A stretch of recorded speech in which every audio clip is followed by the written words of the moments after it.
자, 준비하는 인생, 승리하는 인생. 준비하는 인생, 승리하는 인생. 이 제목 가지고 말씀의 은혜를 나눠보도록 하겠습니다. 교토삼굴이라고 하는 사자성어가 있어요. 교활할 교, 토끼토, 석삼, 굴 뭐 이런 뜻인데, 꽤 많은 토끼가 굴을 3개나 가지고 있었기 때문에 죽음을 면할 수 있었다. 자, 이런 뜻인데요. 재난이 발생하기 전에 미리 준비를 해야 한다. 자, 이런 말이 되겠습니다. 이와 관련해서 중국 사기에 이런 이야기가 나오고 있어요. 어느 날 풍환이라는 사람이 제 나라의 재상입니다. 맹상군으로부터 설이라고 하는 땅에 차용금을 줬는데 이 차용금을 거두어오라고 명령을 받습니다. 이에 이제 풍환은 설로 내려가서 현지의 관리들을 시켜가지고 부채가 있는 자들을 한 사람도 빠짐없이 전부 모아요. 자, 그런 다음에 부채의 증서들을 한 자리에 모아가지고 뜬금없이 모두 불로 태워버려요. 설의 백성들은 이 일을 보고 매우 기뻐했지만은 맹상군은 매우 못마땅한 거예요. 차용금 받아오라 그러니까 오히려 차용 증서 불로 태워버렸단 말이에요. 자, 그러자 풍환이 맹상군에게 이렇게 말합니다. 당신에게 부족한 것이 있다면 그것은 은혜와 의리입니다. 차용 증서를 모두 태워버리고 그 대신 당신을 위해서 은혜와 의리를 사왔습니다. 이렇게 말해줬어요. 자, 그로부터 이제 1년이 지난 뒤에 맹상군이 이 제나라 왕의 미움을 사게 돼가지고 재상 자리에서 쫓겨나가지고 설 땅으로 내려가게 되는데요. 이때 설 땅에 사는 백성들이 백리 앞까지 마중을 나와가지고 맹상군을 따뜻하게 맞이해 줬다 그러잖아요. 이 풍환의 성견 지명이 있는 거잖아요. 이것이 이제 풍환이 맹상군을 위해서 마련한 첫 번째 굴이고, 맹상군은 그제서야 풍환의 의도를 알았다 그래요. 자, 그 후에 풍환은 이웃나라입니다. 이웃나라, 제 나라 바로 옆에 위나라가 있는데 이 위나라 해왕에게 맹상군을 재상으로 맞으면은 나라가 엄청나게 부강해질 겁니다. 라고 권유합니다. 자, 그렇게 되니까 위나라에서 이 맹상군의 명성을 이미 알고 있었거든요. 그래서 이 사람을 맞이하기 위해서 3번씩이나 사신을 보내요. 하지만 이 맹상군은 풍환이 미리 알려준 책략대로 위나라의 제안을 거부를 합니다. 자, 이 소문을 이제 자기 나라, 제나라죠. 이 제나라 왕이 듣고 자기 나라의 유능한 사람을 빼앗기면 안 되겠다 싶어가지고 사신을 보내가지고 앞선 자신의 잘못을 사과합니다. 내가 재상된 당신을 잘 못 알아봤다고, 미안하다고. 그러면서 다시 재상으로 재임명해 줍니다. 풍환이 맹상군을 위해서 마련한 2번째 굴이에요. 마지막으로 얼마 후에 풍환은 그 앞에 말씀드린 그 설땅이 있잖아요. 이 설땅에 제나라 왕실의 종묘를 세우십시오 라고 맹상군에게 건의를 해요. 왕실의 종묘가 재상 맹상군이 다스리는 땅에 있으면 혹시 왕의 마음이 바뀌더라도 이 사람을 함부로 대하지 못할 것이기 때문이었습니다. 자, 이게 풍환이 맹상군을 위해서 마련한 3번째 굴이에요. 자, 이렇게 해서 맹상군은 자신이 재상 자리에 있은 수십 년 동안에 아무런 화가 없었는데요. 그 이유가 뭐냐면 이 풍환이 맹상군을 위해서 3가지 굴을 준비해 주었기 때문이었다는 거예요. 여러분, 미래를 준비한다는 거 절대 쉽지 않아요. 미래를 아름답게 준비한다는 건 절대 쉽지는 않지만 매우 중요한 것이라 생각합니다. 자, 그런 의미에서 믿음 안에서 미래를 위해서 어떻게 준비해야 될 거냐. 자, 오늘 이거 한번 상고해 보도록 하겠습니다. 자, 오늘 말씀에서 여러분 발견할 수 있는 가장 중요한 단어가 바로 준비라는 단어예요. 준비. 5절을 봅시다. 5절을 보면 다윗이 이르되 내 아들 솔로몬은 어리고 미숙하고 여호와를 위하여 건축할 성전은 극히 웅장하여 만국의 명성과 영광이 있게 하여야 할지라. 그러므로 내가 이제 그것을 위하여 준비하리라 하고 다윗이 죽기 전에 많이 준비하였더라. 여러분, 다윗이 하나님의 성전을 건축하기 위해서 준비하는 모습, 이거 이제 우리에게 보여주는 거거든요. 특별히 오늘 본문은 우리에게 한 번밖에 없는 인생 가운데 반드시 다가올 미래를 위해서 무엇을, 그리고 어떻게 준비해야 되느냐, 이거 굉장히 우리에게 주는 인사이트가 커요. 특별히 오늘 이제 주신 말씀을 통해서 우리의 인생이 하나님 앞에서 더욱더 아름답게 준비되어져 가는 저와 여러분이 되었으면 하는 마음 참 간절합니다. 여러분, 미래는 그냥 가만히 있다고 해서 무턱대고 다가오는 게 아니에요. 여러분, 아름다운 미래를 생각하신다면 준비하셔야 된단 말입니다. 아름답게 준비하는 이 은혜가 저와 여러분들에게 넘치시기를 예수님의 이름으로 축복합니다. 자, 바로 이제 본문으로 들어가 볼게요. 1절을 보니까 다윗이 이르되 이는 여호와의 성전이요 이는 이스라엘의 번제단이라 하였더라. 자, 갑자기 이 말씀이 나왔기 때문에 여러분 이 말씀을 잘 이해를 못 하실 때 다시 한번 읽어볼게요. 다윗이 이르되 이는 여호와 하나님의 성전이요 이는 이스라엘의 번제단이라 하였더라. 자, 이 말씀 잘 이해를 하시려면 바로 앞장입니다. 바로 앞장 21장 이 내용을 잘 이해를 하셔야 돼요. 바로 앞장에 무슨 말씀이 나오냐면 다윗의 인구조사 사건이죠. 다윗의 인구조사 사건이 나와요. 자, 이 인구조사 사건은 다윗이 하나님을 의지하는 게 아니에요. 하나님을 의지하는 게 아니고 군사력에 의지하는 교만한 사건으로 하나님이 간주하셔가지고 전염병으로 나라를 쳐요. 나라를 쳤는데 백성이 7만 명이나 죽었습니다. 자, 그런 사건이에요. 근데 특이한 거는 이 인구조사 이 재앙을 겪은 후에 다윗이 바로 성전 건축을 위한 준비로 들어갔다는 거예요. 자, 큰 재앙을 만나가지고 혼이 났어요. 혼이 나고 난 다음에 근데 바로 지금 보니까 성전 건축을 위한 준비로 들어갔다. 여러분, 그렇다면 왜 다윗이 재앙 후에 곧바로 성전 건축 준비로 돌입했을까요? 여기에 이제 적절한 해석은 은혜라는 단어, 은혜라고 하는 단어로 설명될 수 있을 것 같습니다. 앞에 21장 6절을 보시면 21장 6절을 보시면 다윗이 재앙 후에 자기의 죄악을 회개합니다.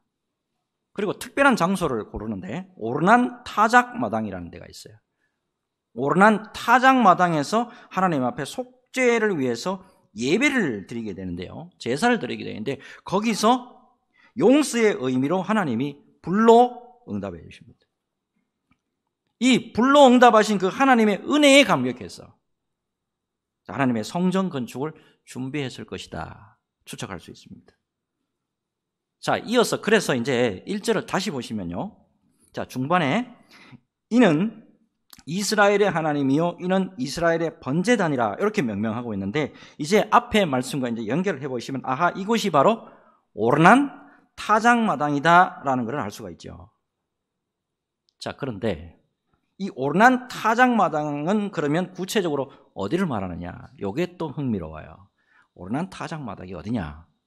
자, 역대하 3장 1절에 이렇게 기록이 되어 있습니다. 역대하 3장 1절을 보면 솔로몬이 예루살렘 모리아산에, 모리아산 하면 생각나는 사람이 있습니까? 아브라함과 이삭이죠. 자, 잘 보세요.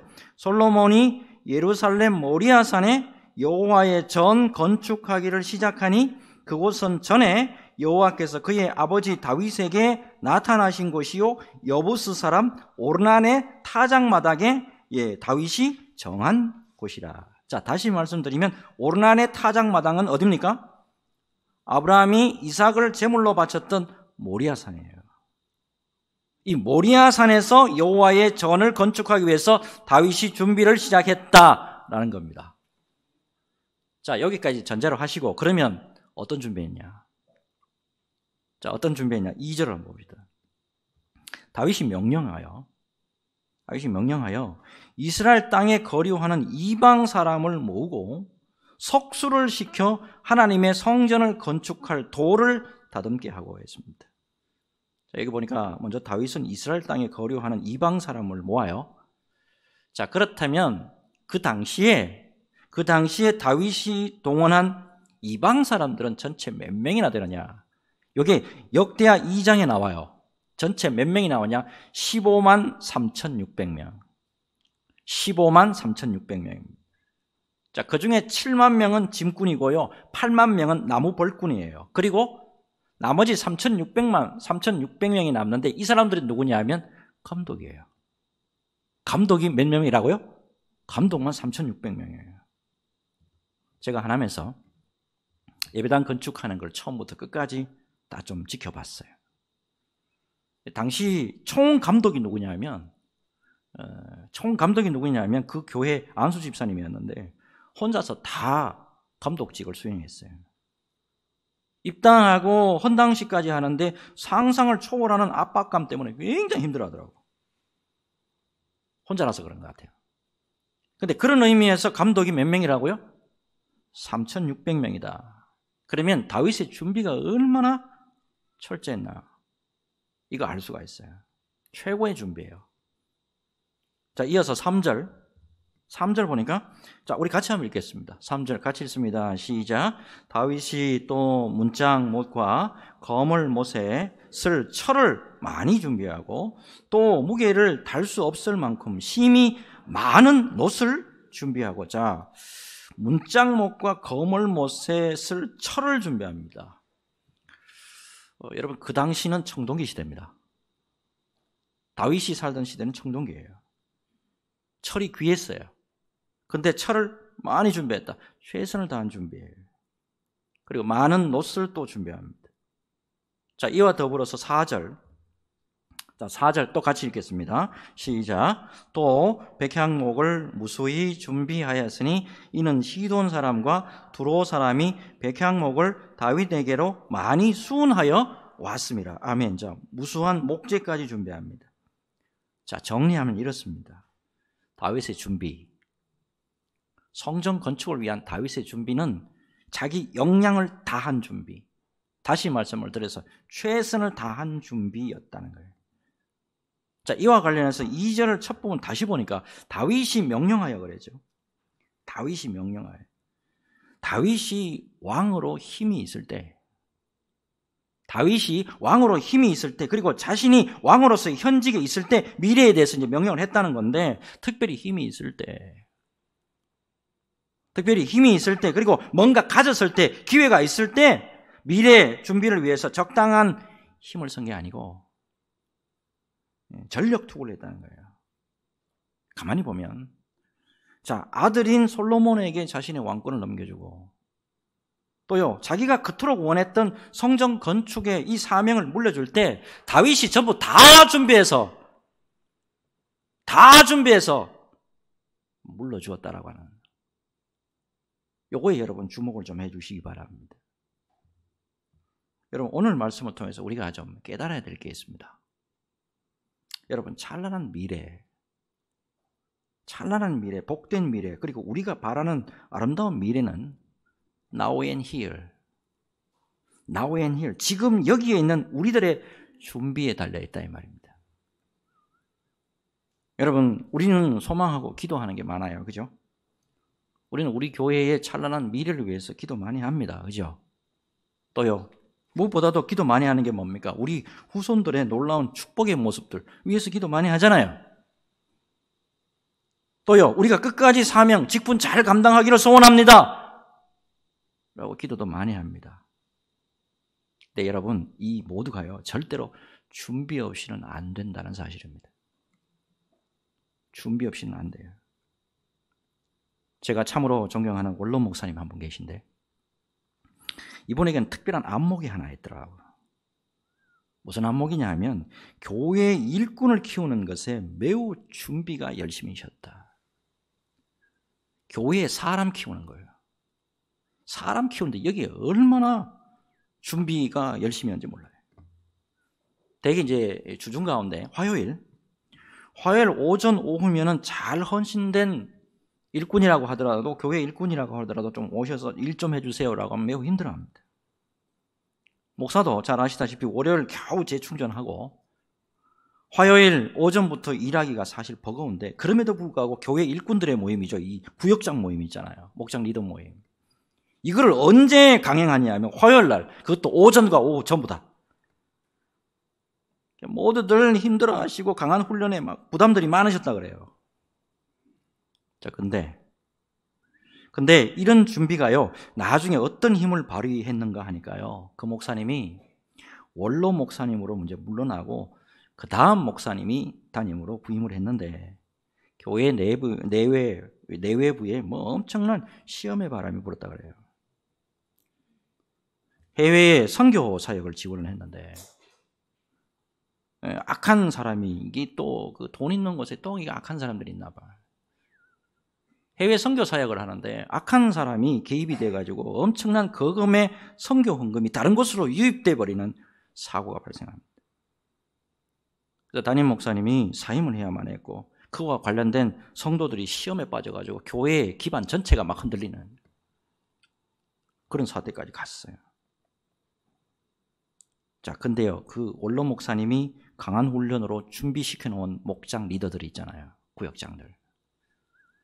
화요일에 그렇게 빡세게 막 오전과 오후에 모여가지고 막 기도시키고 훈련시키고 말씀 훈련시키고 이렇게 준비시켜 놓은 그 구역장들이 놀랍게도 전체 성도들을 다 도닥도닥거리고 기도하면서 잘 케어해줘가지고 안정되게 그 어려운 시기를 무사히 잘 지나갔다는 거예요.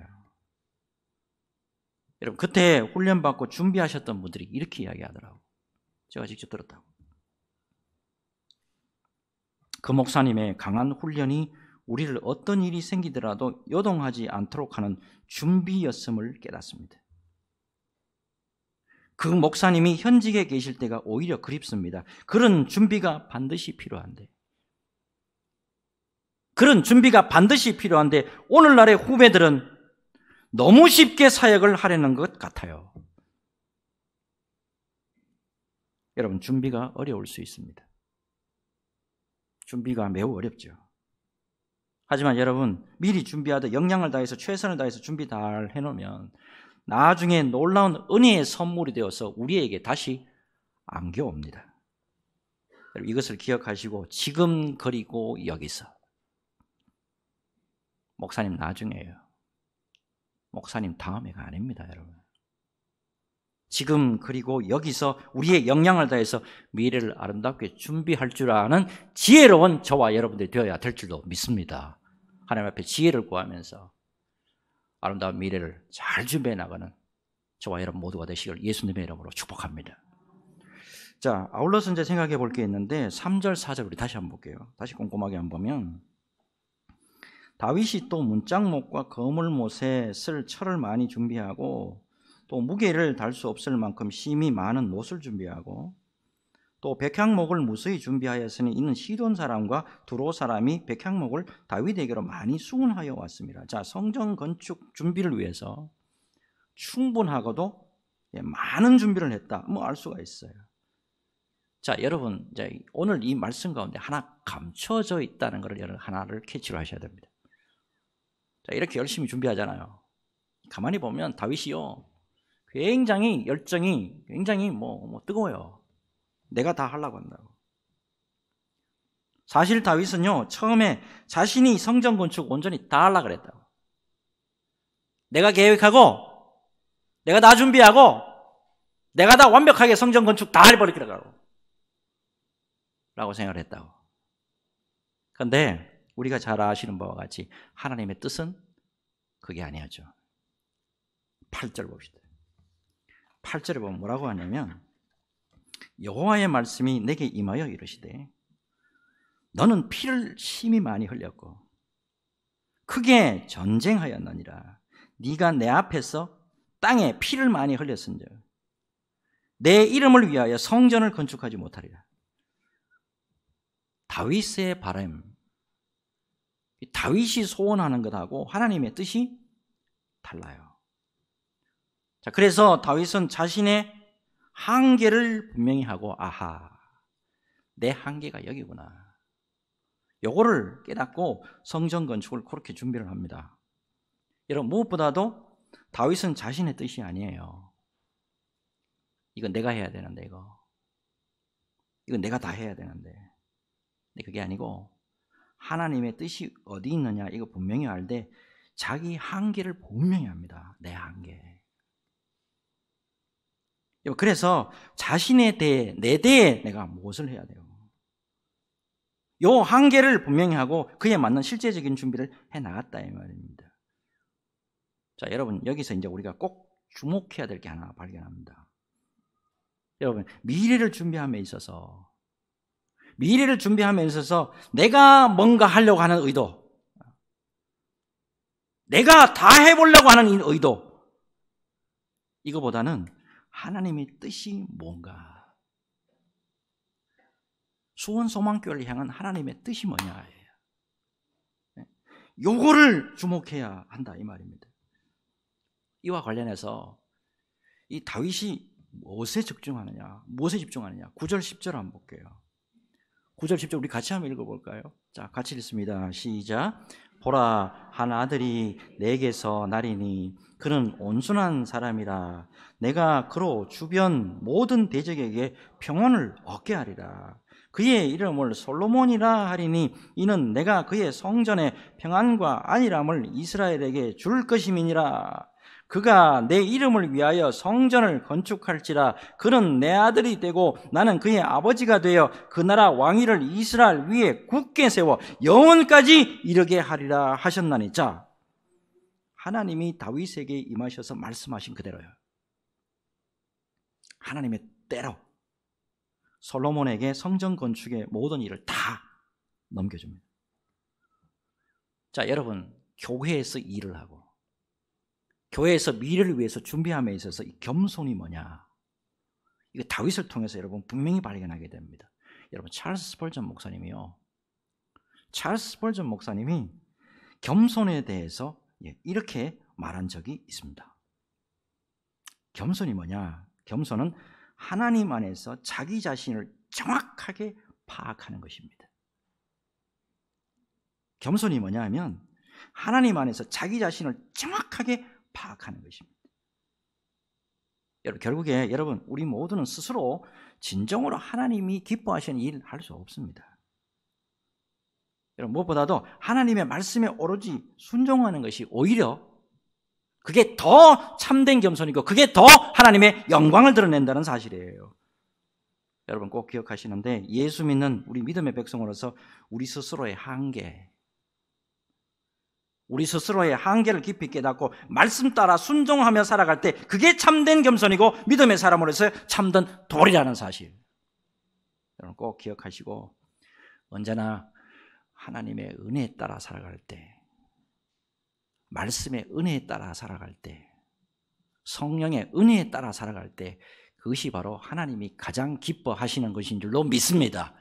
꼭 기억하시고 하나님의 은혜에 따라 승리하는 저와 여러분 모두가 되시길 예수님의 이름으로 축복합니다.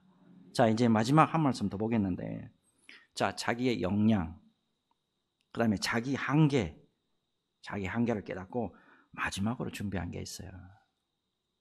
자, 이게 좀 감춰져 있는 건데, 자, 5절을 다시 한번 볼게요. 5절 보면 다윗이 이르되 내 아들 솔로몬은 어리고 미숙하고, 내 아들 솔로몬은 어리고 미숙하고 여호와를 위하여 건축할 성전은 극히 웅장하여 만국의 명성과 영광이 있게 하여라 할지라. 그러므로 내가 이제 그것을 위하여 준비하리라 하고 다윗이 죽기 전에 많이 준비하였더라. 여러분, 이 5절 앞부분에 뭐라고 지금 다윗이 말을 하냐면 내 아들 솔로몬은 어리고 미숙하고, 내 아들 솔로몬은 어리고 미숙하고, 바로 다음 세대입니다. 자식 세대. 자, 후계자를 위해서 준비에 대한 말씀으로 보입니다. 잘 보시면 그의 후계자인 솔로몬이에요. 내 자식 세대인 솔로몬이에요. 그 다음 세대인 솔로몬인데, 내가 봤을 때, 아버지가 봤을 때,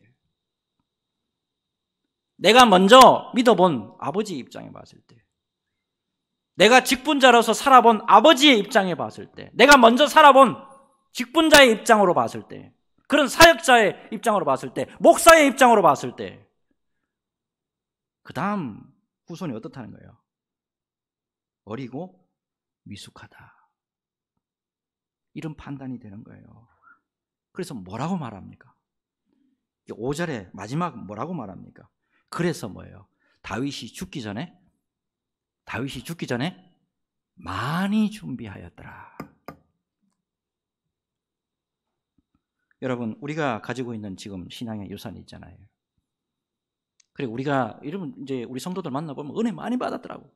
간증거리도 많아. 그리고 하나님 앞에 영광 돌릴 것도 많다고요. 자, 이런 것들을 우리 이제 후손들에게 물려줘야 되는데, 우리 자식 세대에게 물려줘야 되고요. 우리 다음 세대에 물려줘야 되는데, 우리 후손들의 모습이 어떠냐는 거예요.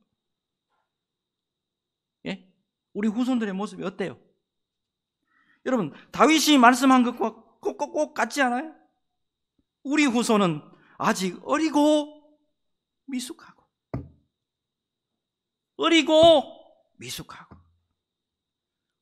여러분, 그렇기 때문에 예수를 먼저 믿고 세워진 우리 기성세대의 사명이 뭔가, 이거를 깊이 깨달을 줄 알아야 돼요. 여러분, 제가 이제 쭉 다른 교회에 이제 연락도 해보고, 뭐 어떻게 목회하시는가 쭉 전화를 해봐요. 근데 각 교회마다 다음 세대가 줄어들고 있습니다. 우리 자식 세대가 점점 줄어들고 교회도 안 나오고 사라지고 있습니다. 이구동성에. 여러분, 다음 세대를 위해서 준비가 얼마나 절실한지를 여러분 깨달아야 됩니다. 여러분, 무엇보다도 우리 다음 세대를 위해서 기성세대인 우리가 준비하지 않으면 누가 준비합니까? 예? 우리가 준비하지 않으면 누가 준비하냐고요. 여러분, 다음 세대를 위해서 여러분들이 무엇보다도 많은 기도로 준비하는 저와 여러분들이 되어야 됩니다. 특별히 말씀을 준비하는 가운데 정말이지 간절한 기도를 한 어떤 분이 계셨나 봐요. 다음 세대, 자식 세대를 위해서. 그 기도문이 인터넷에 올라와 있더라고. 내가 보고 나도 같이 울었다고. 자, 오늘 제가 소개를 해드리는데, 우리가 다음 세대, 우리 자식 세대를 위해서 어떻게 기도해야 되는가 한번 같이 한번 깨달아 봤으면 좋겠어요.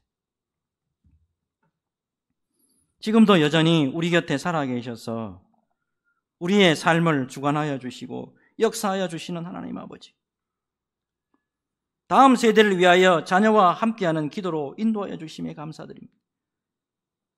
다음 세대를 위해서 우리 세대들이 마땅히 감당해야 될 사명과 책임을 다하지 못하였음을 회개합니다. 주님에 대한 올바른 믿음과 복음과 지혜를 심어주지 못하였음을 회개합니다. 우리는 자라나는 다음 세대를 위해 준비하지 못하였고 다음 세대를 위해 울지도 아니하였습니다. 주님, 우리의 죄를 용서하여 주옵소서. 우리의 자녀들이 하나님의 흠없는 자녀로 세워지도록 우리 부모 세대와 교회가 생명의 말씀으로 가르치고 기도하게 하여 주옵소서. 복음의 말씀으로 가르치고 기도하게 하여 주옵소서. 우리 다음 세대들이 어그러지고 거스르는 세상의 빛들로 나타나며 복음의 증인이 되게 하여 주시옵소서. 우리의 자녀 세대가 요동치는 세대의 풍조에 휩쓸려 떠내려 가지 않게 하시고 오직 말씀에 깊이 뿌리 내림으로 올바른 성경적 가치관과 세계관으로 굳건한 믿음 위에 바로 설 수 있도록 인도하여 주시옵소서. 늘 겸손한 마음으로 자신의 한계와 약점을 인정하게 하시고 매 순간 전능하신 하나님의 말씀을 청종함으로 새로운 시대의 문을 여는 사무엘의 세대로 일어나게 하여 주시옵소서. 다음 세대를 위한 신앙교육이 천지를 지으신 전능하시고 유일하신 참 하나님께서 모든 존재와 역사를 주관하신다라는 신본주의 교육 이념에 굳게 서게 하시고 불의한 인간이 오직 예수 그리스도를 믿음으로써 그 은혜로 죄사함을 얻어 구원을 받는다라고 하는 복음주의 교육 이념에 따라서 우리 주님에 대한 믿음과 복음으로 우리의 죄사함을 용서받고 구원의 길로 인도하여 주옵소서. 사랑의 하나님, 코로나 바이러스로 인하여 무너져가는 다음 세대 사역을 회복시켜 주시옵소서. 다음 세대의 사역을 통해 다시 한번 부흥의 역사가 이루어질 수 있도록 은혜를 더하여 주시옵소서. 온 교회와 우리 부모 세대가 눈물로 다음 세대를 위한 하늘의 씨앗을 심게 하시고 소망의 열매를 맺을 수 있도록 길을 열어 주시옵소서. 지금도 우리 곁에 살아계셔서 역사하신 거룩하신 예수님의 이름으로 기도하옵나이다. 아멘. 여러분, 우리의 인생 짧습니다. 우리의 인생 짧아요.